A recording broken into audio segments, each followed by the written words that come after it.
Welcome back to the Anti-Meta Meta Club. This week's race C features the very much different Group 4 after last week's Bape change, and that means that we've got a new meta and also a new anti-meta.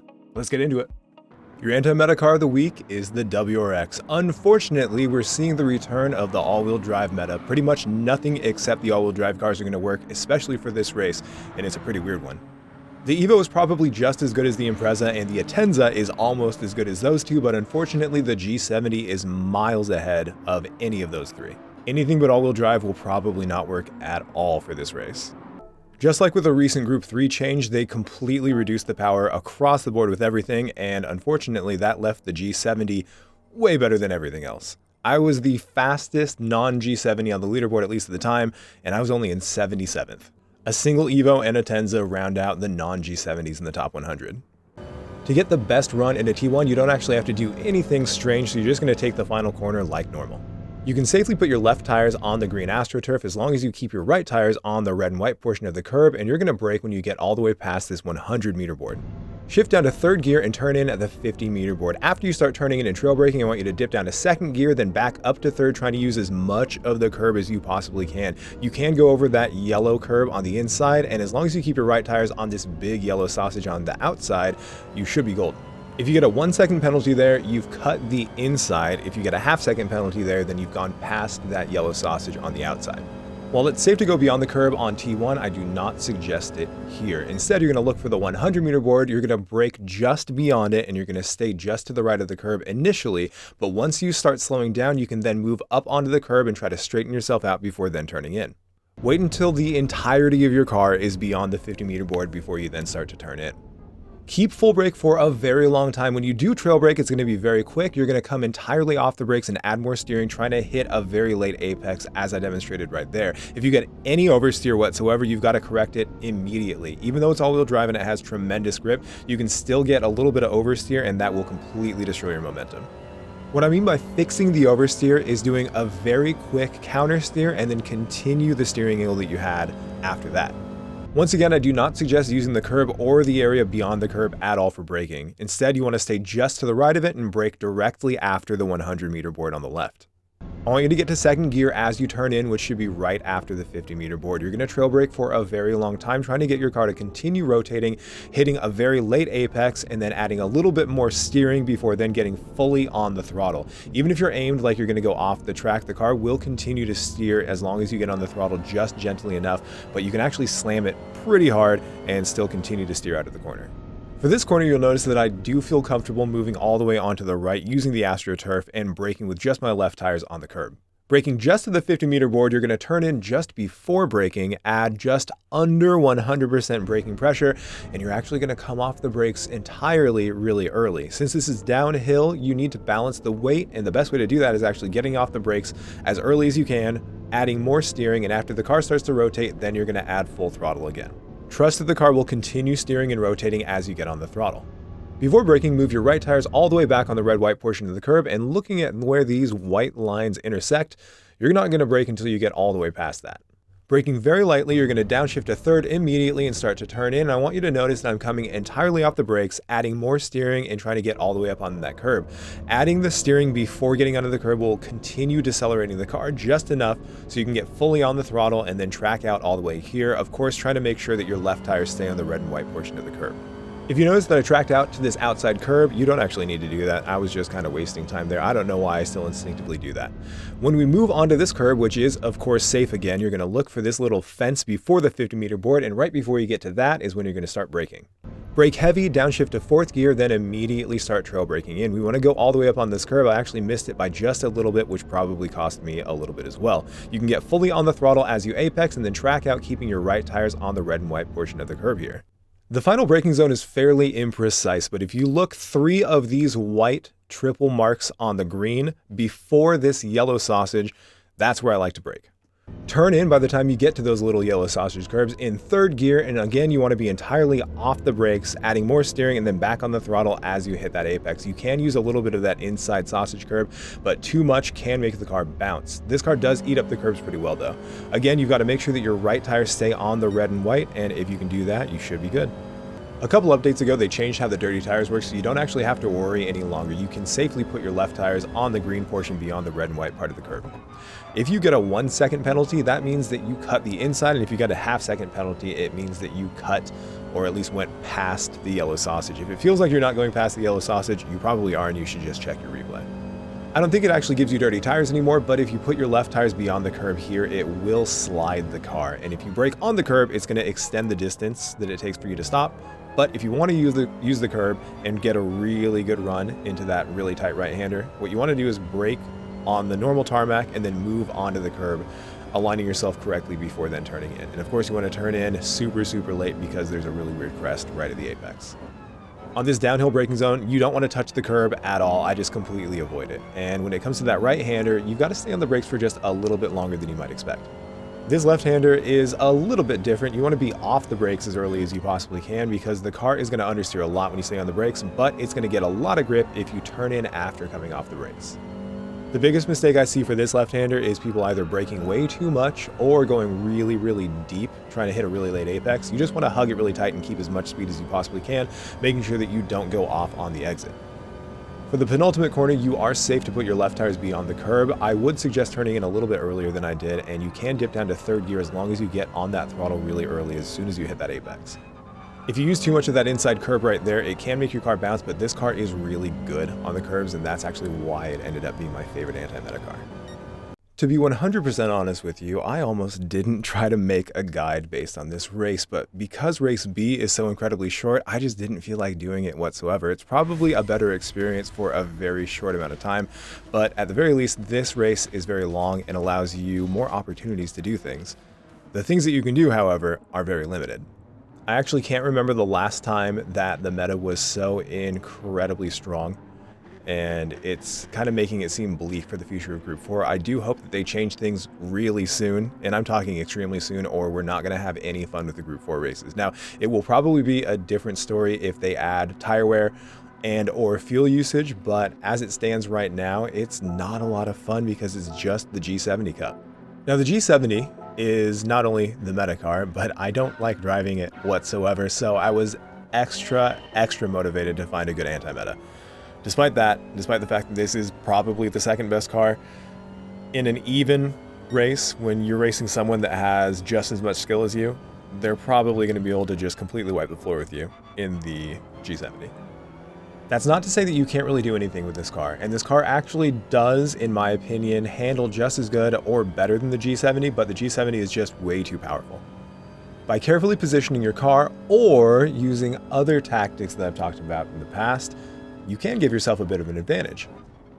I had some success earlier on today when I did these races in my stream, but then I tried to race in EMEA and I was actually doing really well with this car, but I had so many dirty drivers, so many people that did not know what they were doing that I didn't even want to show the video. It was just upsetting, even having to race against these people. So I went back to our region and I raced at 5 a.m. and I actually found some other A+ drivers. Of course, I also found people who wanted to push me off the track, people who didn't quite know what they were doing, but if you see the man behind us, that is our friend Monty. And if you have been watching Gran Turismo streams or Gran Turismo YouTube videos, you might be aware of our friend Monty. Monty came out of nowhere. He was a 2K streamer, I believe. He's a Twitch partner. And he decided a couple years ago he wanted to get good at sim racing. It took him only about a year to get to top split, even with a controller. And then he switched to wheel and he's been racing ever since. He is a very good friend of mine and he's a very fast driver. So I was very happy to see him in this race. Not only is Monty just a great guy, he's also very smart when it comes to the strategy of these types of races. So as you're going to see, he gave me a lot of assistance. Now, as you're going to see, the WRX doesn't have a lot of trouble passing the G70, but staying in front of a G70 that's been passed is very difficult. Well, I do think I would have been able to stay in front of Marco's surf game. I think it would have slowed me down enough that I would lose a little bit of slip here on MC Awful, and I wouldn't be able to pull off this move on him, once again, passing him on the outside at T1. As you can see, even with a much better exit, our speeds are kind of equalizing before I get that bump from Monty. And of course, he did have a little bit of slipstream, but not a lot. That is unfortunately the reality of passing the G70 here. Without Monty, I do think I would have been able to pass Marco's surf game without any issues, but I might not have had enough speed to pass MC Yavel on the outside. If I did pass MC Yavel on the outside without Monty, then I probably wouldn't have enough speed to be fully in front of him, and that battle would have probably lasted at least 2 corners. One of the reasons that it's so difficult to break away from people is because we have custom slipstream again. And the custom slipstream makes it so the dirty air isn't as bad, but it also makes it so the slipstream works so incredibly well that pretty much anyone behind you is going to be able to stick with you from corner to corner unless you break off incredibly well. Unless your pace is much better than the people behind you, they're probably going to be able to stick with you and at least bother you for a couple corners after you've passed them. This isn't actually a problem that's unique to the anti-meta car. You're going to find that if you have similar pace to someone and you pull off a pass, they're probably going to be able to stick with you even if you're both in the meta car. Like I said before, Monty is a friend of mine, but we didn't actually communicate whatsoever about this race before doing all of this. I didn't know Monty was in this race, and even after I saw his screen name, I didn't know that was him. Among more experienced players of Gran Turismo 7, it's well known that you can definitely work together with people and then of course fight it out at the very end of the race. Like I said before, Monty and I working together is going to be much more powerful and we're going to be much faster than either of us going by ourselves. This is 100% something that you can do with other drivers. I know that if you're driving regularly enough to want to use a guide and improve, you're probably racing with the same people on a daily basis, or at least as often as you race. It's not difficult to reach out to someone and tell them that you want to work with them in the next race that you see them in. But even beyond that, you don't actually have to say anything to people, and hopefully you can get other people that do understand that this works. If you want to develop this type of relationship with someone that you have not talked to or haven't had the chance to talk to, you could sacrifice a single race for yourself and give them bump drafts carefully throughout an entire race and help them go further than they could on their own. In the future, you might find that they're going to do the same thing for you, but hopefully they won't get upset if you do push them towards the front and then at the end of the race you then try to pass them. That's just racing, and in the end, everyone's out for themselves. Just because you form a quick alliance doesn't mean that that alliance has to stay exactly like that. You're both benefiting from it. This is a symbiotic relationship. This isn't a parasitic relationship. If you work with someone or if someone works with you, it's not against the rules. It's not even morally wrong to then battle it out at the end. It's fully expected. This can also go well beyond just one person. If you recognize multiple people that you know in a race, you can do this with all of them. You could have a train of 3 to 4 people. It's the kind of thing that you're just going to have more and more speed the more people join along. Now, your responsibility as someone in the front who's receiving this kind of assistance is to make sure that you're doing the same for the person behind, especially in a situation where you have this custom slipstream. If I see Monty is next to someone, I'm going to look back and make sure that my car is positioned in front of him so that he can receive the slipstream and not the person that we both work together to pass. Again, this has nothing to do with the person that we passed. It's not personal. It's just that if you're going to work with someone, then you've got to show the kind of loyalty that they're showing you by bump drafting you. Now, full transparency, this race only had 3 A+ drivers. There were B drivers here too, so I definitely think I would have been able to make some of the same moves without having to rely on working with Monty. But that doesn't mean it doesn't work against the top split people. And I'm going to show you after this video how effective this car can be in the top split in a race that's actually full of A+ drivers. But for now, we're going to continue watching how it works when you work with someone that you trust. Before we jump forward, I want to note that I am a little bit more than 4 seconds behind third place, and we're on lap 4. By the end of lap 7, Monty and I had both gotten close to third place, and while he had a penalty, so did Monty, unfortunately, so my backup was essentially gone, at least for the time being. Jay Turcotte was just close enough that I couldn't pull off a move, so of course I positioned myself like I was gonna pull off a pass, but still braked normally. That caused him to give me space even though I didn't need it, and that kept us close together. Since I got a better exit and I had just a little bit of slipstream leading onto the front straight, I was able to get fully next to him leading into the next corner. Another reason that I really like the WRX is because of the gearing. The gearing is so good that second gear can get it to rotate, it can eat up those curves, and you can maintain a lot of pace even though you're taking an inside line. Since he was so close, I didn't dare take the normal line. You don't want to be on the outside against someone that you don't know when it comes to T2, so I decided to defend all the way through, and since his car was fast enough to get all the way next to me, I didn't have to worry about him switching it back before the corner.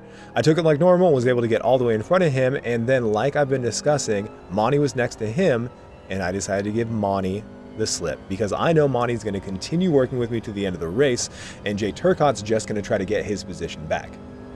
To the uninitiated, this may seem unfair, but in all reality, it has nothing to do with Jay Turcotte. I have no clue who that guy is. I'm not sure if we've ever raced. If you're watching right now, no hard feelings. This wasn't personal. I just know that Monty's going to continue working with me, and I know that you're just going to try to take your position back. So it wouldn't make any sense for me to do anything but help Monty because he's just going to help me. In a normal situation, with Jay Turcotte still able to get in front of Monty like that, I would have to continue trying to give Monty the slipstream, but since he had the penalty, it didn't end up being an issue whatsoever. After he served that, Monty was then just behind me again, and we can continue trying to push for the lead. Jumping to the beginning of lap 10, and I have finally caught the front two, but unfortunately I made my very first big mistake. It looked like Captain Slowly also made a bit of a mistake, slowing him down, but he didn't get the penalty, and I did. This was the absolute worst time for me to get a penalty because Captain Slowly made that mistake. It put him and Yoder next to each other going into that next corner. With these two battling, it's the perfect time for me to try to pull off some kind of move, but because of the penalty, I wasn't going to get the chance. After I served the penalty, it essentially unleashed Monty, and Monty was already pulling moves on Captain Slowly. In this situation, I was hoping Monty was going to be able to pull off a clean move, and then I'd be able to follow him through in what I've been calling the vacuum pass. I don't know if anyone actually calls it that, but he unfortunately hit the curb and almost completely spun out. Luckily, he was able to catch it, and he was able to stay directly in my slipstream. This put me directly behind Captain Slowly, who was still directly behind D. Yoder, and since he had that slipstream, it was going to be very difficult for me to pull off anything on any of the straights, so luckily he made a little bit of a mistake, and I immediately tried to pounce. I was going to try to slide around the outside, which would of course put me on the inside for the next corner, but Captain Slowly was much too smart for that. I had known that I'd raced Captain Slowly before, and in fact, I think he's been in my chat before, so I knew I could trust him, which is why I just sent it on the outside.